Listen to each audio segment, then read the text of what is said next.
Conjugaison, un verbe par jour à l'imparfait. Avec Mister D aujourd'hui, le verbe numéro 10, le verbe voir à l'imparfait. C'est quoi l'imparfait? L'imparfait, c'est un temps de conjugaison. On en connaît 4, le présent, le futur, le passé composé, l'imparfait. C'est quand l'imparfait? Tout d'abord, le présent, c'est maintenant. Le futur, c'est bientôt. Et le passé composé, c'est avant. Mais on va ajouter un autre temps du passé, c'est l'imparfait. L'imparfait, c'est avant. Avec quel mot emploie-t-on l'imparfait? L'imparfait, c'est du passé, c'est déjà terminé, donc on va dire avant. On peut dire autrefois, ou jadis, ou hier, avant-hier, le mois dernier, la semaine passée, il y a quelque temps, à cette époque-là, et d'autres formules encore. Quand choisit-on l'imparfait? On choisit l'imparfait quand on parle d'une action ou d'un état qui dure longtemps et qui est habituel dans le passé. Un exemple, une action qui dure longtemps dans le passé.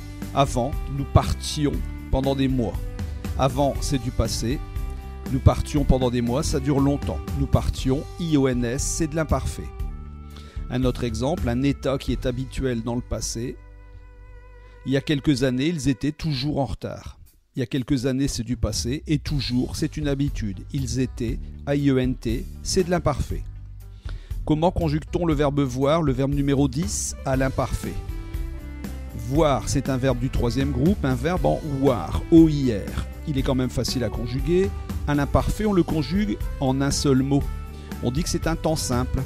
Rappel, un temps simple, ce n'est pas la même chose qu'un temps composé. Le temps simple, c'est un verbe qui se conjugue en un seul mot, alors que le temps composé, lui, il est composé d'un auxiliaire et d'un participe passé, c'est-à-dire deux mots. Alors, on utilise plusieurs fois le même radical. On va utiliser le radical VOY.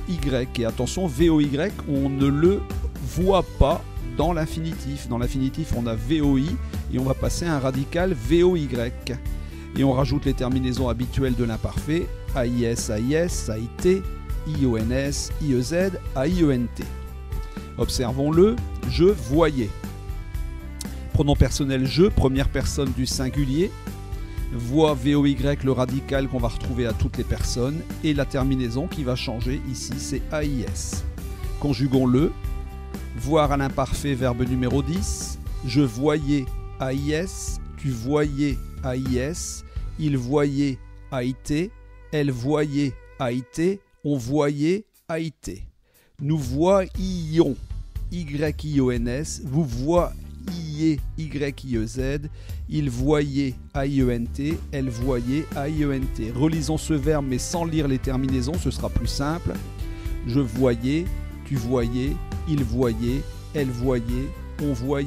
Nous voyions, vous voyiez, il voyait AIENT, elle voyait. Voilà, entraînons-nous maintenant avec les trois phrases du jour.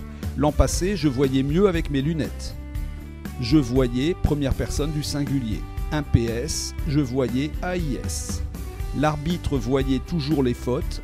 Donc là, il n'y a pas de pronom personnel, il n'y a pas de je, tu, il, mais il va falloir en trouver un. Donc le sujet, c'est l'arbitre, c'est sujet qui verbe. C'est l'arbitre qui voyait. L'arbitre, c'est le sujet, on peut le remplacer par quel pronom? On peut le remplacer par il. Mais le il du singulier puisque l'arbitre est tout seul. Donc c'est la troisième PS. Il voyait AIT. Tu voyais souvent ta copine en vacances? Point d'interrogation. Donc là on est sous la forme d'une question, une phrase interrogative. Tu voyais, deuxième personne du singulier, tu voyais AIS. Relisons ensemble ces trois phrases. L'an passé je voyais mieux avec mes lunettes. L'arbitre voyait toujours les fautes. Tu voyais souvent ta copine en vacances.